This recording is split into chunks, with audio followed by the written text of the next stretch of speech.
જય હો સનાતન મિત્રો।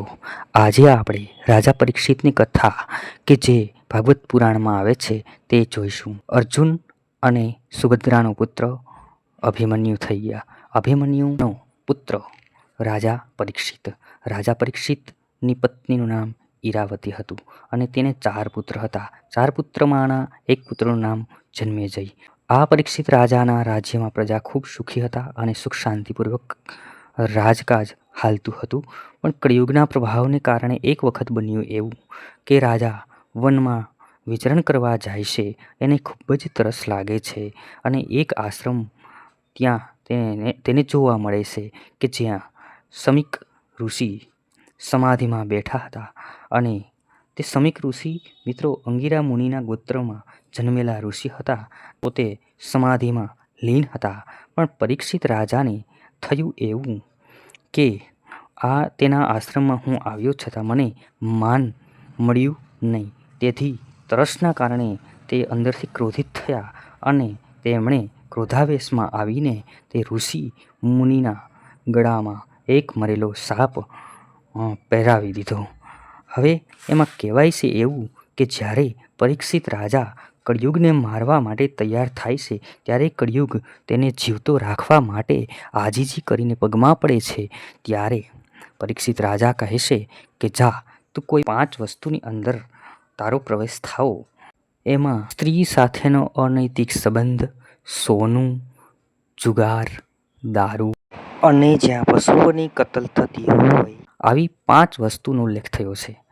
તો એમાં પરીક્ષિત રાજા એ ત્યારે જે મુંગટ પહેર્યો હતો તે સોનાનો હતો।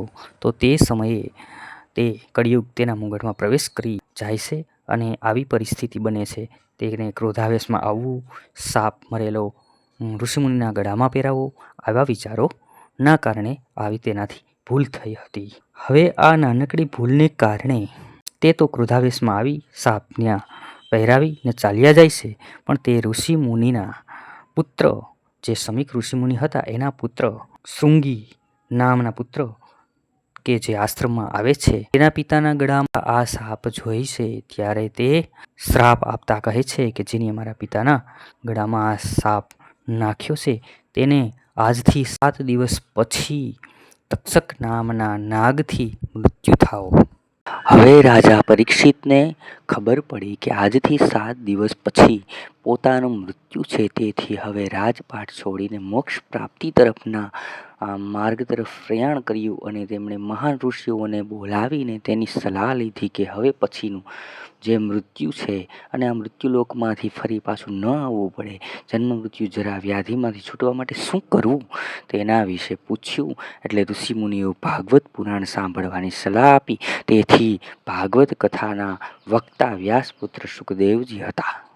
7 દિવસ પછી ભાગવત કથા પૂર્ણ થયા બાદ તક્ષક નામના નાગથી રાજા પરીક્ષિતનું મૃત્યુ થાય છે। હવે પિતાના મૃત્યુનો બદલો લેવા માટે રાજા જન્મેજય મહાન યજ્ઞ કરે છે કે જેમાં બધા જ 9 કુળના નાગની આહુતિ આપે છે। હવે આમાં ઘણા જ નાગ નાશ પામવામાં લાગ્યા। તેથી યાજ્ઞિક ઋષિની સલાહથી તે યજ્ઞને પછી રોકવામાં આવે છે। આવી કથા ભાગવત પુરાણમાં આવે છે। મિત્રો આજે આટલું ઘણું। જય હો સનાતન।